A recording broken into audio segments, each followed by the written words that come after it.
দাদু, তোমার এত কষ্ট কিসের গো? কি হয়েছে তোমার?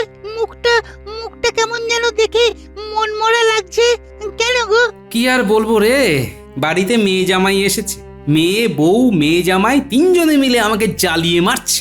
এ বাবা, দাদু তোমার নিজের বাড়ির লোকজন এরকম করছে? তুমি মানুষের এত উপকার করো, কত ভালো মানুষ তুমি।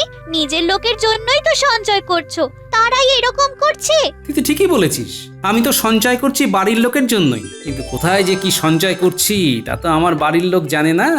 এইবার তবে মজা দেখাচ্ছি। এখন আসি রে, আমায় আবার রাজসভায় যেতে হবে, দেরি হয়ে যাচ্ছে।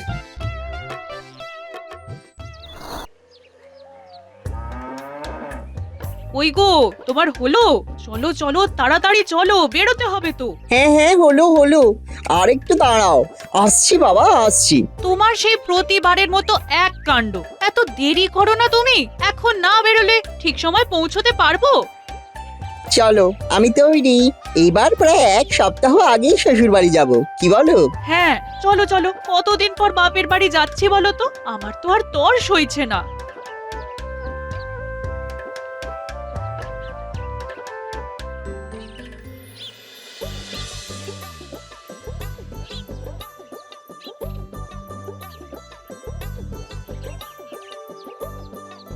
মা, মা, দেখো, এবার আমরা এক সপ্তাহ আগেই চলে এসেছি। তুমি বারবার বলো না এত কম সময়ের জন্য আসি, তাই এবার তাড়াতাড়ি চলে এলাম। ও মা, এই দেখো দেখো দেখো কে এসেছে। আমার তো দেখেই মনটা ভরে গেল। আয় আয় আয় আয়, এসো বাবা, এসো ঘরে এসো। মা, এবার কিন্তু অনেক রকম খাবার খাবো। একেবারে কবজি ডুবিয়ে। তবে আজ চিংড়ি মাছের মালাইকারি খেতে খুব ইচ্ছে করছে।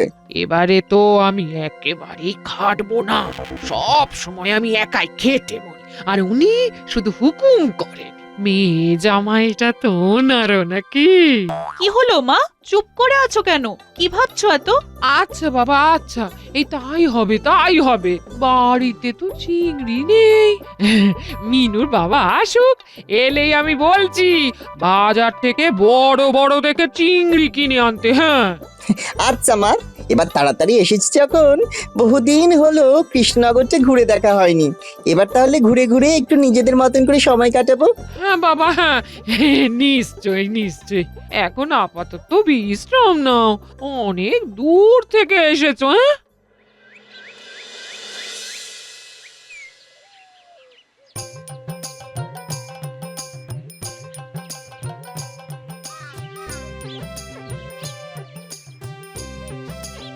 এ কি, এইসব কি? এই এত ফর্দ কিসের? তোমার মেয়ে আর জামাই এবছর একটু তাড়াতাড়ি চলে এসেছে। হ্যাঁ জামাই আবদার করেছে চিংড়ির মালাইকারি খাবে, তাই ঝটপট বাজার থেকে এই জিনিসগুলো একটু এনে দাও দেখি। হ্যাঁ উফ, ভাল লাগে না যত সব। এইমাত্র বাড়ি ফিরলাম, আবার এক্ষুনি যেতে হচ্ছে। কে যে ওদের এত তাড়াতাড়ি আসতে বলেছিল কে জানে। আর হ্যাঁ, তোমাকে না আসল কথাটাই বলা হয়নি। হ্যাঁ, মালাইকারিটা কিন্তু তোমায় করতে হবে, এটা মনে রেখো। আমায় করতে হবে মানে? তার মানে তুমি বলছো আমি সারাদিন রাজবাড়ি থেকে খেটে এসে আবার চিংড়ি মাছের মালাইকারি রাঁধবো? মানে এটাই যে প্রতিবার মেয়ে জামাই এলে আমাকে হাড় মাস কালি করে খেটে যেতে হয়, আর তুমি পায়ের ওপর পা তুলে হুকুম করো। জামাইটা তুমি না বাবা জীবন সেটা বোঝা যায় না। এইবার তা হবে না, বুঝেছো? তুমি যে রান্না করতে পারো না তা তো নয়, বিয়ের প্রথম প্রথম আমাকে তো বেশ রান্না করে খাওয়াতে। এখন পুরনো হয়ে গেছি বলে একদিনও আমাকে রেহাই দিতে নেই। এ তো মহা মুশকিলে পড়া গেল দেখছি। সারাদিন এত খেটে খুটে এসে আবার জামাইয়ের জন্য রাতে খাটতে বসতে হবে। উফ, সংসার তো নয়, যন্ত্রণা যন্ত্রণা। যন্ত্রণা কিছু না, এবার থেকে তোমাকেই এই কটা দিন রান্না করে খাওয়াতে হবে। হ্যাঁ, আমি অনেক হেসেল ঠেলেছি বাবা। ওহ,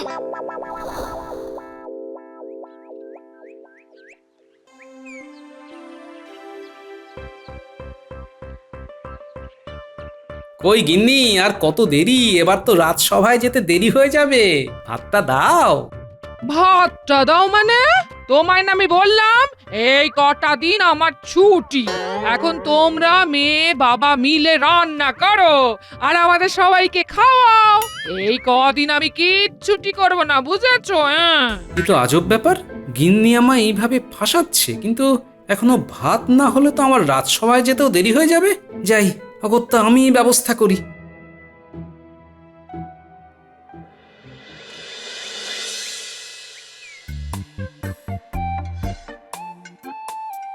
বাবা, আপনি রান্না করছেন? তাহলে আজ কিন্তু আপনার হাতের শুক্তো খাবো। অনেকদিন খাইনি, ভেবেছিলাম মায়ের হাতে খাবো। তা আপনি যখন রান্না করছেন, আপনি না হয় করে খাওয়ান। হ্যাঁ, তা আবার খাওয়াবো না? ঘাড়ের উপর এসে বসেছে বেটা জামাই। হ্যাঁ বাবা, তুমি যখন রান্না করছো তখন আমার জন্য একটু আলাদা করে লাউ চিংড়ি রেঁধো তো। আমাকে কি এরা শান্তিতে বাঁচতে দেবে না? লোকের মেয়ে জামাই এলে কত আনন্দ পায়, আর আমার হঠাৎ করে কে এভাবে হাত গুটিয়ে নেয়? একটু তো কাজে সাহায্য করতে পারে।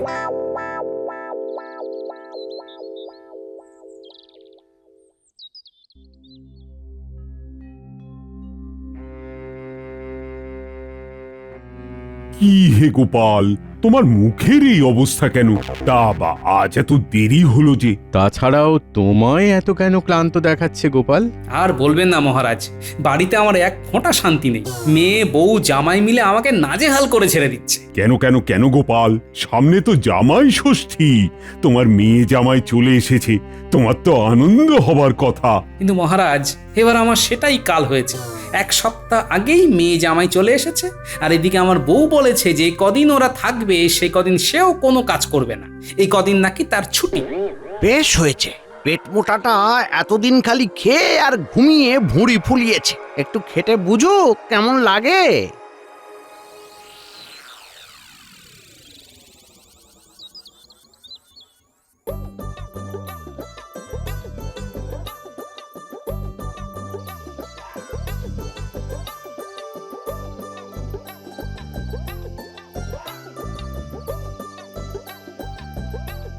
কই গিন্নি, খেতে দাও, বড্ড খিদে পেয়ে গেছে। আজ এত খাটাখাটনি গেছে।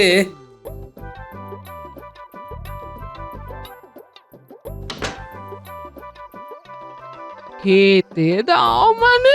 হ্যাঁ?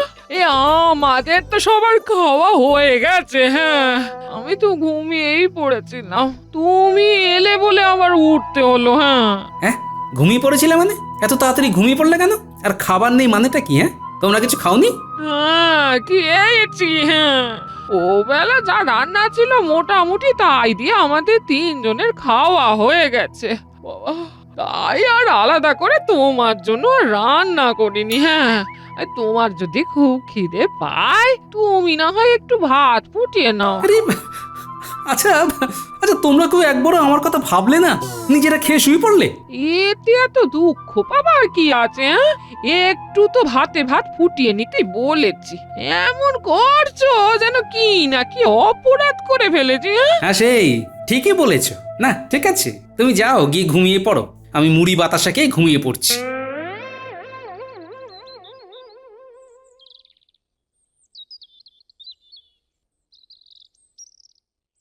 বাবা, আমার না অনেক দিন থেকে আমের আচার খেতে ইচ্ছে করছে। কেন, তোর মাকে বল না, বাড়িতেই তো আমের আচার আছে। না না, যে আচার ছিল না সেটা তো 3 দিন আগেই শেষ হয়ে গেছে। হ্যাঁ। ও আচ্ছা, ঠিক আছে, তাহলে একটা কাজ করো না বাবা, আমাদের আম গাছ থেকে বরং আম পেড়ে আমায় আচার বানিয়ে খাওয়াও। আরে, আমি এখন আচার বানিয়ে খাওয়াবো? আমার কি আর কোনো কাজ নেই? পারবে না কেন? নিজের মেয়ে একটু আবদার করে আচার খেতে চাইছে, সেটা তুমি দিতে পারবে না?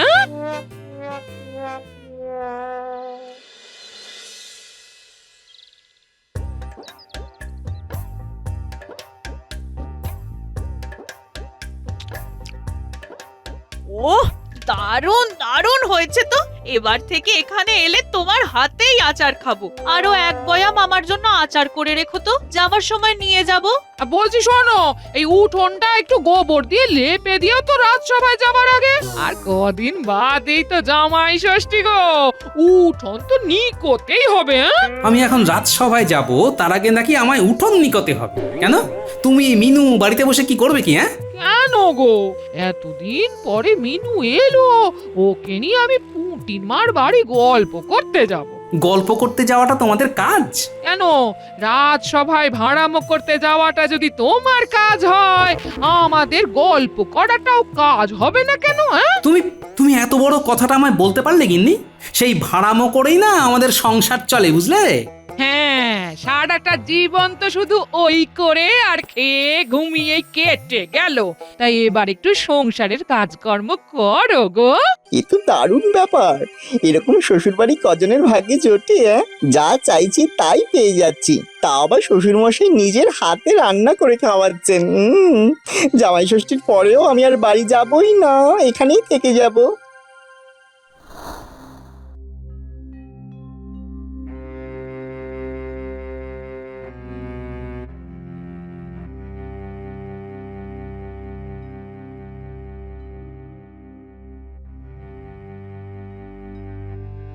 দাদু, তোমার এত কষ্ট কিসের গো?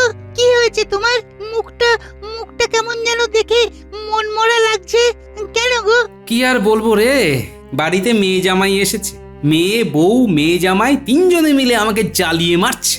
এ বাবা, দাদু তোমার নিজের বাড়ির লোকজন এরকম করছে? তুমি মানুষের এত উপকার করো, কত ভালো মানুষ তুমি। নিজের লোকের জন্যই তো সঞ্চয় করছো, তারাই এরকম করছে। তুই তো ঠিকই বলেছিস, আমি তো সঞ্চয় করছি বাড়ির লোকের জন্যই, কিন্তু কোথায় যে কি সঞ্চয় করছি তা তো আমার বাড়ির লোক জানে না। এইবার তবে মজা দেখাচ্ছি। এখন আসি রে, আমায় আবার রাজসভায় যেতে হবে, দেরি হয়ে যাচ্ছে।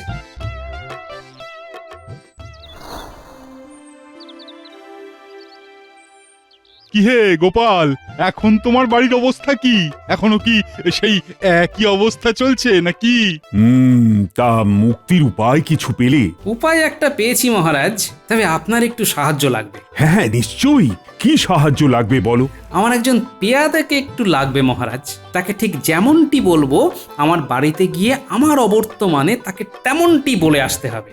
আর এমন কি গোপাল? সেনাপতি, যাও তো গোপালের কাছে একজন পেয়াদাকে নিয়ে যাও। গোপাল যেমনটা বলছে সেই পেয়াদাকে ঠিক তেমনটাই করতে বলো। আচ্ছা মহারাজ, চলো চলো গোপাল। যা বললাম ঠিক ঠিক বুঝতে পেরেছো তো? আগে পেরেছি, ঠিক মতো করে বলতে পারবে তো? খুব পারবো। বাহ, খুব ভালো। তাহলে এখন বাড়ি ফিরে যাও, আমি কিছুক্ষণ এই গাছতলাতেই বিশ্রাম নিই। খেটে খেটে গা গতরে সব ব্যথা ধরে গেছে। কাল সকালে আমি রাজসভায় আসার পর আমার বাড়ি গিয়ে যেমনটা বললাম ঠিক তেমনটা করে বিকেলে এসে আবার এইখানে আমার সঙ্গে দেখা করবে, বুঝেছো? যে আগে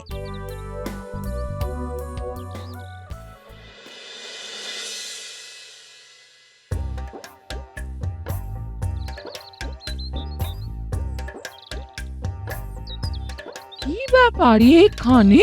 হ্যাঁ, আগে মহারাজ আমাকে পাঠিয়েছেন গোপাল ওর সঞ্চিত 1000 সোনার মোহরের জন্য কার নাম গোপাল মনোনয়ন করেছেন তা জানতে। আমি সেই খবরই নিতে এসেছি। তিনি তো ঘরে নেই, কিন্তু কি বললে? 1000 সোনার মোহর না কি জানা? বলি ব্যাপারটা কি একটু খুলে বলতে পারো? হ্যাঁ, আগে 1 বছর আগে গোপাল ওর জমানো 900 মোহর কোথায় আমানত করবে ঠিক করতে পারছিল না। তখন মহারাজ বলেছিলেন যে সেই সোনার মোহর তার কাছে বীমা করতে, এবং 1 বছর পর তিনি সুদ হিসাবে তাতে আরো 100 মোহর যোগ করবেন। ওরে বাবা, তার মানে তো 1000 মোহর। হ্যাঁ, কিন্তু এই বীমার শর্ত ছিল একটাই, এই 1000 মোহর গোপাল নিজে নিতে পারবে না, তাকে তার পরিবারের কোনো একজনকে মনোনীত করতে হবে, যার হাতে মহারাজ এই সম্পূর্ণ 1000 সোনার মোহর তুলে দেবেন।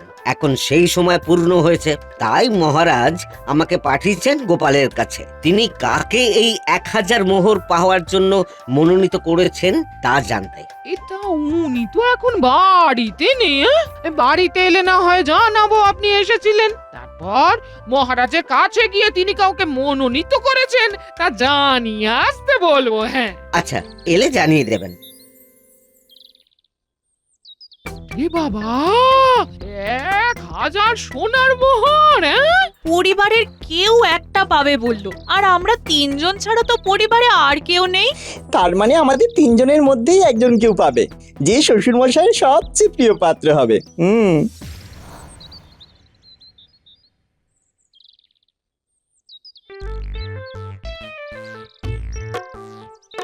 কি হলো গিন্নি, চোখে মুখে এত খুশি? এই তুমি নাকি শুনলাম বিমা করিয়েছো? হ্যাঁ, হ্যাঁ, সে তো 1 বছর আগেই করিয়েছিলাম। অনেকগুলো টাকা পাবে বলো। হ্যাঁ, তা অনেকগুলো টাকাই পাবো, ভাড়ামো করেই টাকাগুলো জমানো কিনা। আর ভাবছি টাকাগুলো পেলে আমি অন্য জায়গায় গিয়ে বাড়ি করে থাকবো, বুঝলে? কারণ এখানে তো আমার কেউ আর দেখভাল করছে না, কেটে কেটে ক্লান্ত হয়ে যাচ্ছি, আর পারছি না, বুঝলে? এ মা, তুমি কেন খাটবে? আমি আছি কি করতে? হ্যাঁ, আমি না তোমার বউ।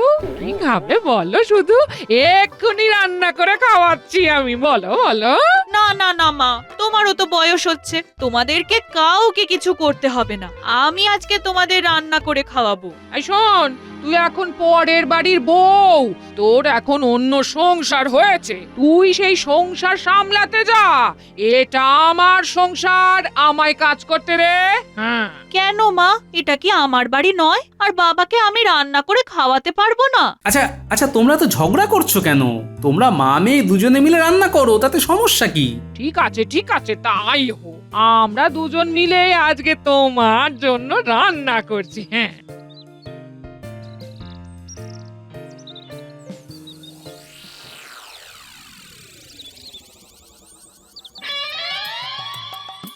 কি ফন্দিটাই না এটেছি, হ্যাঁ? এতদিনের এত কষ্টের একটু উপশম হলো বাবা, জমিয়ে খাই।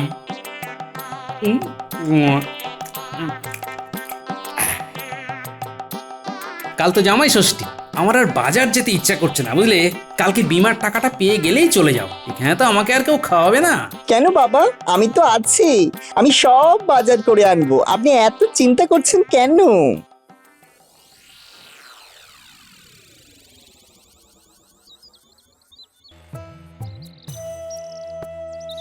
আজ জামাই ষষ্ঠী আর আমাকেই খেটে খেটে মরতে হচ্ছে, বাজার করছি, টাকা খরচ করছি, আমার কোনো গুরুত্বই নেই। ধুর।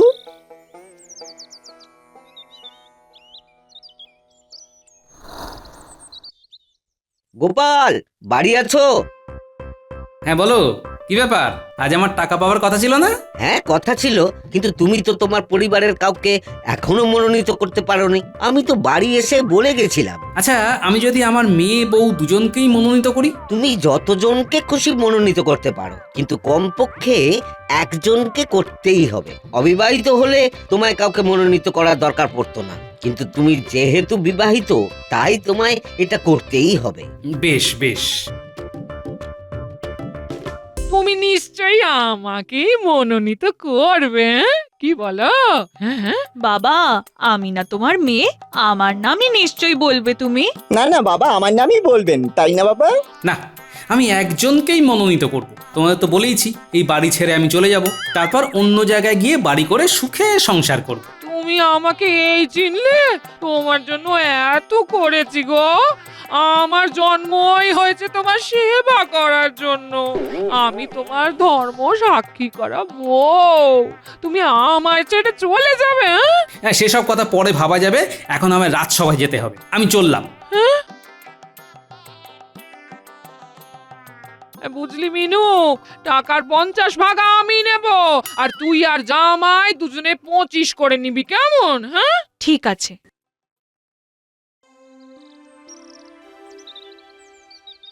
কি গোপাল, বাড়ির কি পরিস্থিতি এখন? মহারাজের সাহায্য পেয়ে আমার যে কি উপকার হয়েছে না, আপনাকে কি বোঝাবো। কেন, কি ব্যাপার? মহারাজের সাহায্য নিয়েই তো আমি বলেছি যে আমি অন্য কোথাও গিয়ে বাড়ি করব, আর সেখানেই সংসার করব। আরও বলেছি মহারাজের কাছে আমার কিছু সঞ্চিত টাকা আছে, সেগুলো সব তাকেই দেব। তারপর থেকে আমার যা খাতির বেড়েছে, সে তোমায় আর কি বলবো। তা কি কি খেলে গোপাল? আরে চব্য চস্য লেজ্জ পেয়, কোনোটাই বাদ নেই, বুঝলে? মোটাটা প্রতিবার নিজের বুদ্ধির জোরে সব জায়গা থেকে পার পেয়ে যায়, ভালো লাগে না আর।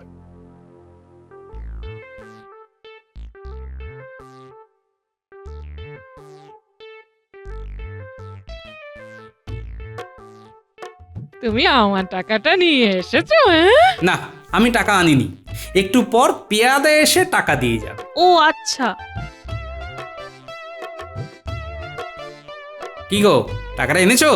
না না, আসলে একটু গন্ডগোল হয়েছে গোপাল। তোমার পাওনা টাকাটা তুমি 1 বছর পরে পাবে। আমাদের সময়ের হিসাবে একটু গন্ডগোল হয়ে গেছে। তুমি 1 বছর পরে ঠিক সময়ে টাকাটা পেয়ে যাবে, আর তার সাথে আরো অনেক বেশি সুদও পাবে। ও আচ্ছা, ঠিক আছে, আমাদের কোনো তাড়া নেই।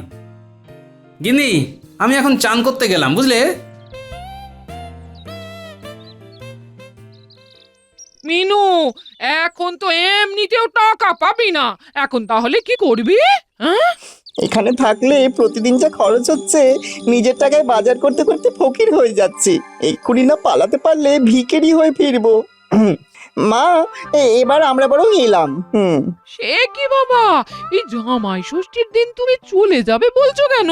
তোমার বাবা আসুক, তোমায় খেতে দেবো যে। হ্যাঁ, না মা, আবার বরং পরের বছর জামাই ষষ্ঠীতে আসবো। আমার একটা খুব গুরুত্বপূর্ণ কাজ মনে পড়ে গেছে। আজ এক্ষুনি বেরিয়ে যেতে না পারলে আর বাড়ি পৌঁছতে পারবো না। কেমন, চলি? মা, আমরা বরং এলাম। সাবধানে যেও, সব সাবধানে যেও।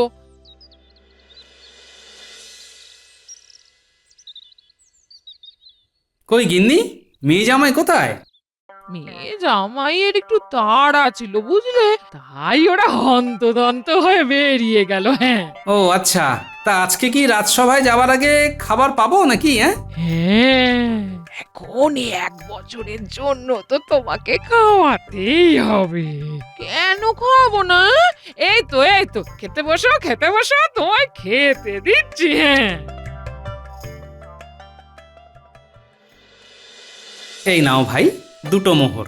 তুমি আমার যে উপকার করলে, তুমি না থাকলে জামাই বিদায়ও হতো না, আর গিন্নিও আমাকে খাটিয়ে খাটিয়ে মান। তোমার জন্যই এই যাত্রায় রক্ষা পেয়েছি, বুঝলে? তুমি এত বড় একটা কাজ করতে পারলে? তোমায় এত খাতির যত্ন করলাম, আর তুমি আমাদের এইভাবে ঠকালে? তোমার তো এটাই দায়িত্ব, আমার সেবা করা। তা না করে যদি তুমি এরকম ভাবে আমায় অত্যাচার করো, তাহলে তো আমায় বুদ্ধির আশ্রয় নিতেই হয় গিন্নি। বেশ, ঠিক আছে ঠিক আছে, তুমি থাকো তোমার সংসার নিয়ে, আমি আজই বাপের বাড়ি চলে যাচ্ছি। ঠিক আছে, যাও, আমিও তাহলে অন্য আরেকজনকে বিয়ে করে ফেলবো। করাচ্ছি তোমার সংসার, করাচ্ছি। আমি কোথাও যাব না, এখানে থেকে তোমার হাড় মাস জ্বলিয়ে খাবো। তা তো আমি জানি গিন্নি, যতই তুমি আমার উপর রাগ করো না কেন, আমায় ছেড়ে তুমি আর কোথাও থাকতে পারবে না। এবার একটু হাসো, মুচকি করে, মিষ্টি হাসি।